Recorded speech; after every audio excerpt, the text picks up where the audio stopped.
On the move this morning, the Dow seeing a sharp sell-off on the open just 30 minutes ago. And here we are at the 10 o'clock hour Eastern time, and you're looking at nearly a 500-point drop on the Dow. That's a 2% sell-off, now well below 25,000 on the Dow. The sellings across the board, the broader S&P 500 also plunging, the tech-heavy NASDAQ taking a significant hit as well. When it comes to the Dow, the stock's losing the most ground, and weighing on that average is Boeing, Apple, Home Depot, 3M, Goldman, some of those consumer and retail plays. Trade-sensitive American companies are taking a big hit this morning. Some disappointing numbers coming out from some of the big retailers heading into the holidays, also weighing on market sentiment here. But that's a significant sell-off after seeing a lot of selling in yesterday's session as well. Talked about Apple. You know, Apple's been under some pressure for the last week and a half right now, and everybody owns a little bit of Apple if you're invested in the markets, 401k, mutual fund, et cetera.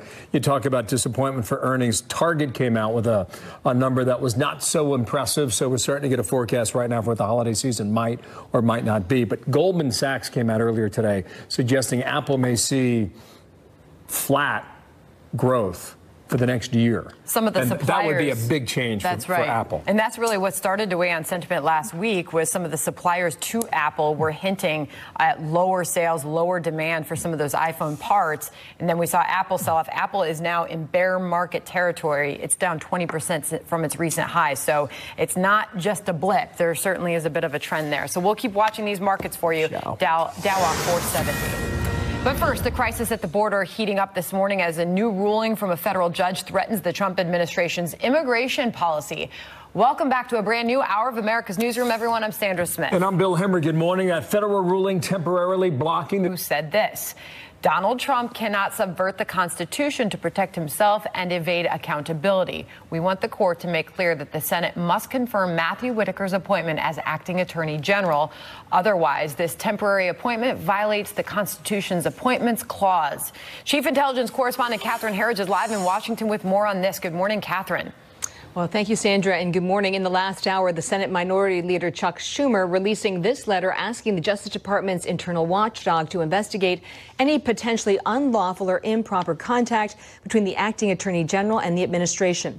In the letter, Schumer, who remains in the minority when the new congressional term begins in January, asked the inspector general to review whether during Whitaker's term as chief of staff at the Justice Department, he gained access to confidential grand jury or investigative information related to the special counsel. Schumer cites media reports as the basis for the investigation. Separately, as you mentioned, 3 Senate Democrats filed a lawsuit at the district court here in Washington challenging the Whitaker appointment as unlawful. The suit argues that the attorney general is a senior government official or principal officer, and those positions require Senate approval.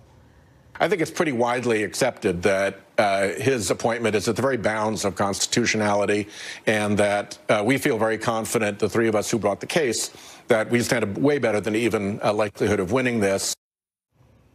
The Schumer letter is at least the second formal effort by Democrats just in the last week to push back against the appointment, Sandra. Catherine, the Republicans are pushing back?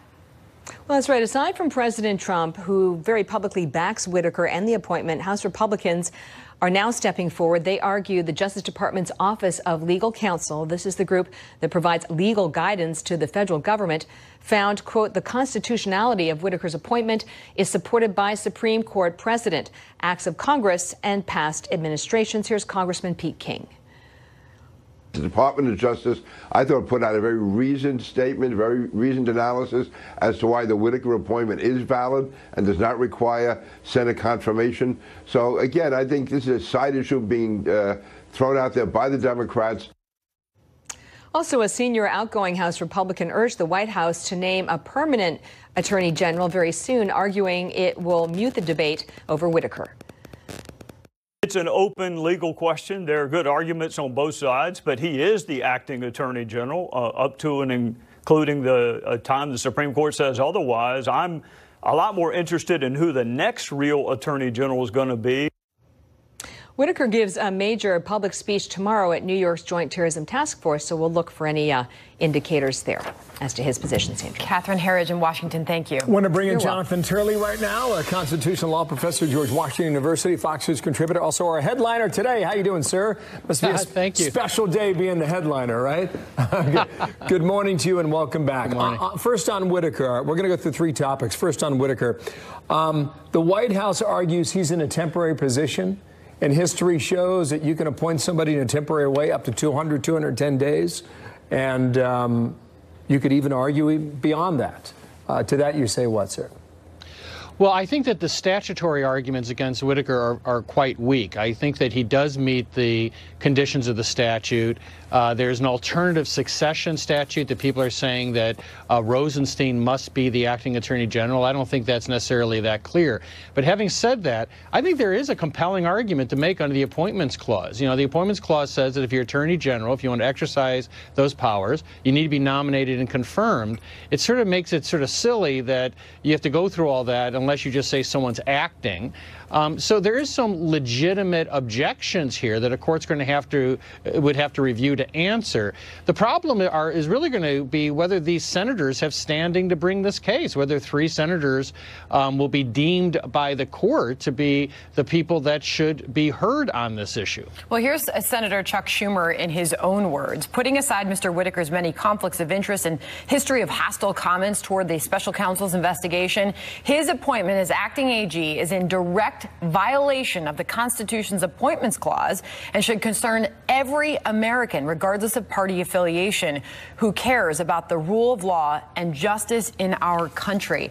You care about the rule of law and justice in our country, Professor? I mean, is he right?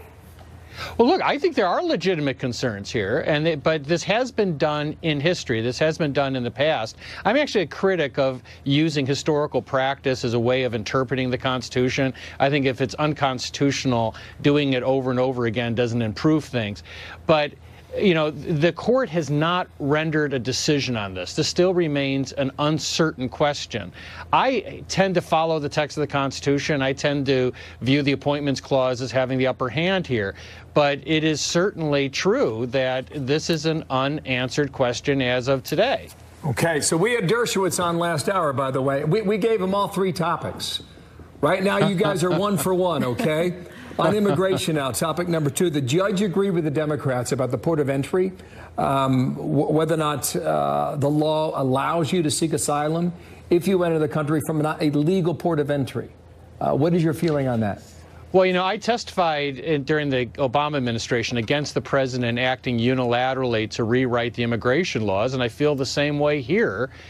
This judge is on good ground, that President Trump is essentially rewriting a critical part of the immigration laws unilaterally. What I find interesting is that many of these groups applauded President Obama when he was doing it. So I think that what is clear, if anything, is hypocrisy has no borders. I mean, many of these people were delighted when President Obama, when he couldn't get something through Congress, simply ordering it unilaterally. And many of us said that was unconstitutional. Sandra, I think we're 2 for 2 here, Dershowitz and Turley. I think so you're looking for some disagreement here. He looked at my notes, you know. He looked at my notes, I got to tell you. Likely. Let's talk about Ivanka Trump now. Yeah, and we are seeing that the White House is pushing back on these reports of Ivanka Trump using her personal email to conduct official government business. What more can you tell us? Can you weigh in on what you're hearing so far?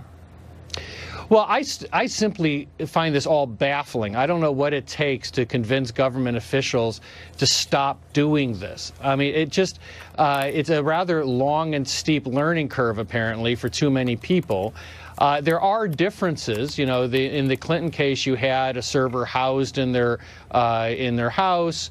There was serious questions of whether there was a truthful account. Initially, Clinton said that there was no classified information. There was, in fact, classified information.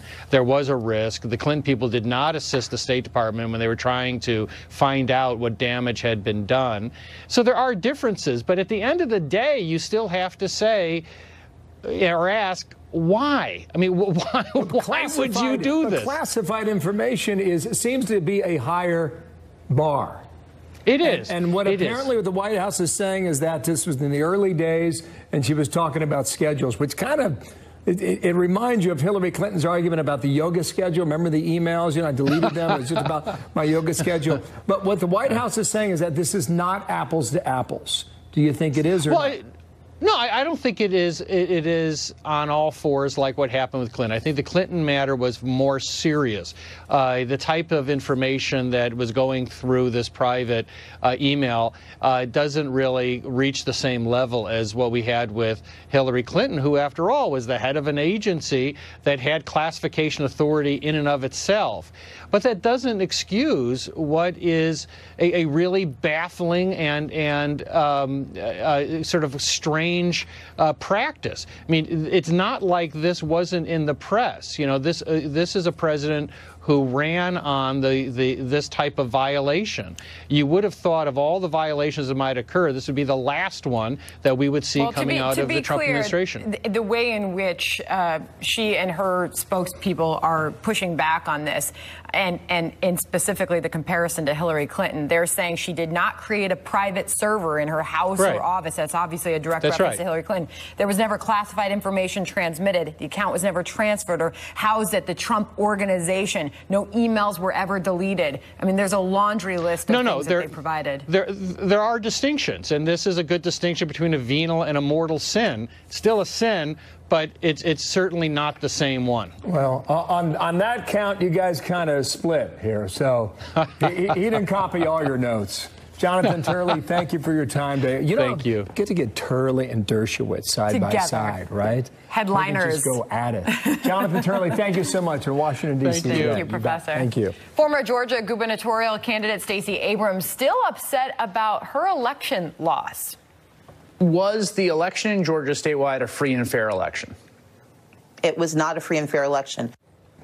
Earlier this morning, Governor-elect Brian Kemp fired right back. Our A-team will join us to weigh in on that. Another alert, right? Take a look at this. The Dow now down 540 points. Obviously, this is uncomfortable for bullish investors out there because there was a big sell-off yesterday, and we're following up here on a Tuesday morning with more selling. It's a holiday-shortened week. So there's a lot of questions over what's driving this. Some of the retail names, consumer names in the Dow are down the most and dragging the overall number down. Target came out with retail earnings. They missed expectations. That caused some concern heading into the holidays, although their numbers and their forecasts for the holiday shopping season were quite strong. So, you know, it just depends on who you talk to out there. But there's some optimism from Art Laffer this morning. Let's take it. Reagan's former economic advisor says stay calm through this. I think he was hold. The Dow, though, it's dropped 1,000 points in a week. Still up for the year. And by the way, here's an update from the Fox Business Network. The S&P just dipped into correction territory. That just means it's off 10% from its recent highs. But still, that's notable to a lot of analysts on Wall Street. Take note of that, perhaps, at the very least. So it has fallen. The S&P 500 has fallen nearly 10% from its record high of 29.30. Anyway, a lot of the big flyers we've been watching for the last, year and a half, 2 years, you know, Facebook, Amazon, Apple. Do not want her to be speaker. The A-team is surely going to want to discuss this. They join us next.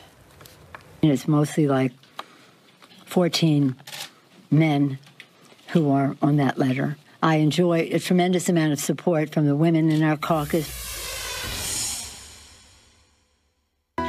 Fantastic news for veteran homes. Saying a suicide bomber strikes a gathering of religious scholars in Kabul. 40 are dead, 60 are wounded. Trey Yinks has the latest from our Middle East Bureau. Trey, what happened this time? Bill, that's right. 40 people are dead and dozens wounded after a suicide bomber targeted a gathering in Kabul, Afghanistan, just about an hour ago. That information, according to the Afghani Health Ministry. Bill, this situation is still developing, but here's what we know so far.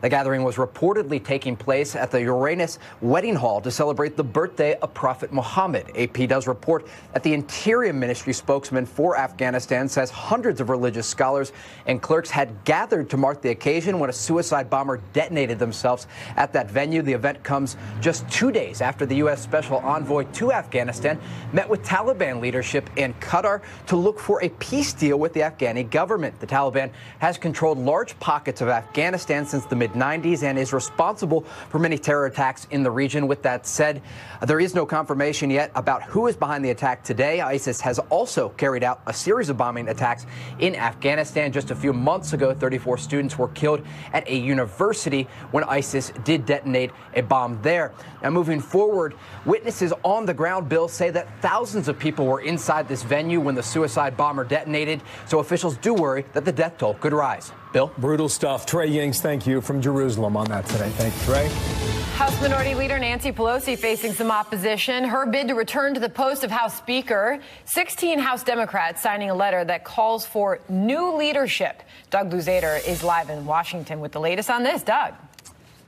Sandra, good morning. It is going to be fascinating to watch this play out. This is a two-step process. So if you're Nancy Pelosi, the first step is easy. On November 28th, House Democrats will meet just as a caucus and decide on a nominee. You just need a simple majority. Pelosi can easily get that. But then on January 3rd, the entire House will meet, so including Republicans, and presumably every Republican will vote against the Democratic nominee. So if you're Nancy Pelosi or whomever the Democratic nominee is, you can only afford to lose 14, maybe 16 votes, depending on what the final count is. And 16 mostly moderate House Democrats have already signed on to a letter saying they want new leadership in the House. They praise Pelosi, but the letter also says this. However, we also recognize that in this recent election, Democrats ran and won on a message of change.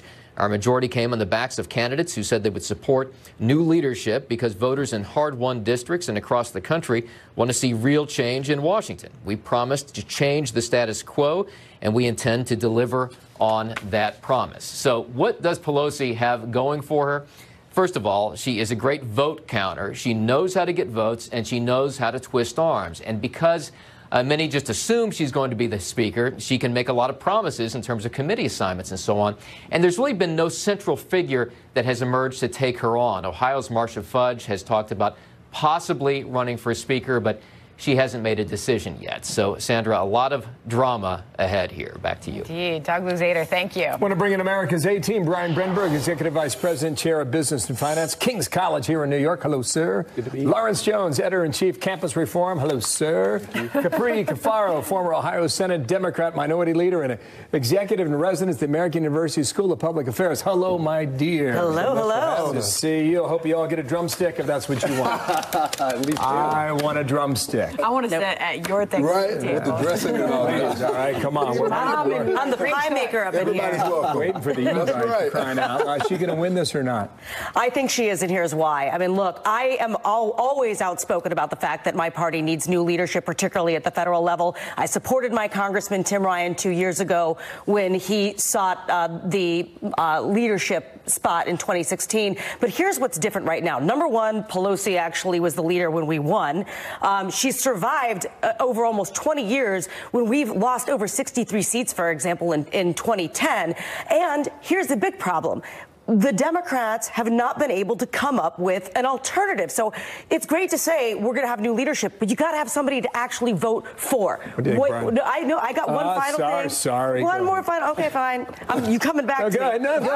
You have one final thing. Come on. In the spirit of Thanksgiving. Well, thank you so very much. But here, because they mentioned the Republicans, and actually this is something really interesting because Republicans could actually potentially deliver this for Nancy Pelosi. 24 members of what's called the Problem Solver Caucus are Republicans. They've said that they would vote for her if she supported a rule change package. So there you go. I think Capri is right, but what a bait and switch for voters who thought they were going to vote for Democrats to get change. No, you're not. You're going to get Nancy Pelosi once again. Why? Because she lines people up for votes and because she raises money. This is supposed to be the party that's against the big money. Nancy Pelosi is going to get it because she raises the big money. Here's the deal. This letter that they sent was just political cover. There's a progressive wing of the party, so when they go back back and campaign in the next election, they can say, at least we did say we needed leadership, but she had the votes. Again, but a lot of people are making a big nothing about this speaker race.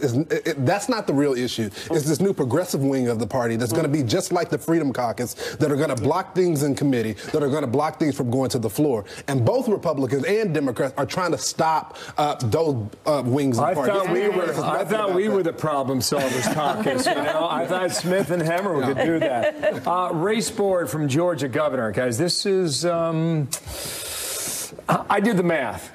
58,150 votes. I do believe that is correct. Good job. Calculator right here. Right on. Stacey Abrams is none too happy. Yeah. And she's leveled some pretty accusatory barbs, shall we say, against her opponent. You're going to hear from her last on MSNBC. We're going to cross-roll that with Brian Kemp from Fox and Friends earlier today. Was the election in Georgia statewide a free and fair election? It was not a free and fair election. It was not fair to the thousands that were put on hold with their registrations. Brian Kemp oversaw for 8 years the systematic and systemic dismantling of our democracy, and that means there could not be free and fair elections in Georgia this year.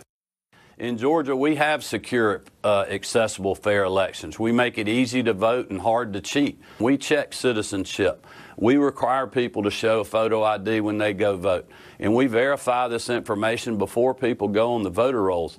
So this is really just political rhetoric, but that's in the past. I'm moving forward and looking forward to governing our great state. Strong accusations. How do we sort through this now? Well, here's the deal. She wants to run again. She wants to run for some statewide office, and so she didn't want to let her supporters down. Here's the real issue. If you had a problem with the way that the elections are set up in that state, you should have made that an issue before the results came out. Instead, they want to complain after the results are out. Again, a lot of this stuff is done on the county level. Although the state has official control of it, most of these county officials control of this and then report it back to the state. So that's where her essential argument is that you purge the voters, and they were that's the people law. who would come out and vote for me. Right? Yeah, but look, a losing candidate has a responsibility to uphold democracy here. I understand that she wants to rally her supporters. I understand that she wants to run again. You can say that without calling democracy into question in Georgia. The fact is, the laws we're talking about here were passed by Democratic and Republican legislatures. She's got to play by those rules, and if she doesn't want to play by those rules, she undermines the ability of this system to function in her state. That harms her people. Capri? Well, a couple things here. I think first off, what we need to remember is that, and they actually, I believe her campaign manager actually said this, that there were 21,000 provisional ballots that were yet to be counted. They needed 20,000 to go to an automatic runoff. So I think that there was some calculus there that if they were to hold on long enough, that maybe they would be able to trigger an automatic runoff. But as you said, Bill, I mean, the numbers are simply not on her side. We went to our research department, our brain room. They said if you don't respond to a notice or make contact with election officials over a 3-year span, it could trigger removal from the voter And there was rolls. just recently a Supreme If you Court don't case vote about or make this. contact in 2 or more federal election cycles, you could be purged from the vote rolls, and the process takes 7 years. Well, I mean, provisional ballots is a little bit of a different issue. Then there was also challenges with the actual voting machines itself. Interestingly enough, former President Jimmy Carter, obviously also governor of Georgia way back in the day, and famous for his election monitoring across the world, said that he had concerns surrounding the functionality of elections in Georgia. And I think a lot of this just surrounded over the fact that Kemp, whether he did his job or didn't, the optics are bad, that he was Secretary of State. That's not totally unfair. Most of the counties report to the state. Hey, look, it's not like the state is adding all of this No, up. I'm not saying that it's right or wrong. As a former legislator at the state level, I can tell you that the state legislature actually has a lot more to do with the issue than this. Bad? Because he's purportedly the person that has oversight over elections. Again, you know, the folks at home maybe don't necessarily know the nuances, but I think that's what they're trying to push. I think the majority of the American people, especially citizens of Georgia, understand that this was a heated election. Right. One candidate lost, and they're going to accept the results. Everybody can agree on that point. Time to move on. Thanksgiving Thank to our you so much. Do you get a drumstick, or what do you get? At least one. Brian Frenchburg, Lawrence Jones, Capri Cafaro. Thank you. Have a great holiday. Guys, Problem Solver Caucus right here. All eyes on the Dow. Check it out. How low will she go? 410? We were lower earlier. Bounced back a couple hundred points. That's what I'm talking about. Let's rally. An hour into trading. Also, New York City Mayor de Blasio wants even more government control, why he is now citing his, quote, socialist impulses. We've got the money man, Charles Payne. He is riled up on this. He joins us next. Hello, Mom. And a lot of it is with Facebook. The host of Making Money is Charles Payne. How you doing, sir? I'm doing okay. Facebook is just the beginning. What's up with that? Zuckerberg's got some issues. He's got some serious issues. Yeah, they've got some business issues and they've got some image issues. The business issues, people stop using Facebook, Instagram is slowing up, and they don't have a third act. Then, of course, the public relations issues and how they've botched everything that they've been involved in. And internally now, it looks like there's a serious, some finger pointing going on. Could actually even see Sheryl Sandberg exit the company, which is be unthinkable that the idea that she was kind of brought in to be the adult supervision in the room. So it's a company in complete disarray. The ball, I guess, a term from The Godfather. Zuckerberg has gone to the mattresses. He's declared war against everyone in a desperate attempt to right the ship. You looking for a horse head in the bed, or what? I'm not, but I'm sure there's a few people at the company that probably already had one. All right, so Facebook is just one of the companies everybody's talking about. A lot of these technology names are selling off, leading to the broader stock market sell-off that we are seeing. Another one today, Dow down over 400 points right now, 428. What is going on, Charles? It's interesting. There's a confluence of things. It's not just one thing. And I think all of these things equal one thing. The bias, the emotions of the market are negative. Bad news is bad news, and good news is bad news. For instance, companies that reported earnings today, I've seen some retailers, great numbers, initially moved up, now they're down. But we should back it up and look at a wider perspective. For instance, Apple's still up for the year, Amazon's still up for the year. There's a litany of tech stocks that are up for the year, but the ones that are in trouble, like the Facebooks, maybe the Googles, have an overbearing weight on the market. You've got what we talked about before, the Federal Reserve. I've been really worried about. I think they kind of triggered the October sell-off. We don't know what's going to happen with them. Have we gone through a peak earnings period with the stock market? It's going to be hard to match the earnings we saw in the third quarter. Let me just throw this out here. The slowing economy. How much of this is this Democrats winning control of the House? I mean, since election day, midterm election day, the Dow's lost 4% alone. I think it's the tone. The very next day, the market was up. But since then, the tone of Democrats who have declared war on President Trump, I think, have been a real negative way for the market. Particularly, I think Americans want to see legislation, not more investigations. I don't think they want to see Maxine Waters spending a whole lot of time digging up dirt on Deutsche Bank when people are trying to, live their lives. Fair enough. All right, Charles Payne. You got it. Thank you very much. See you too. Many calling it one of the best NFL games in recent history. If you missed it, I don't know. What a football game. Yeah. Highest scoring Monday Night Football game ever. What time did it end? I don't know. It ended later than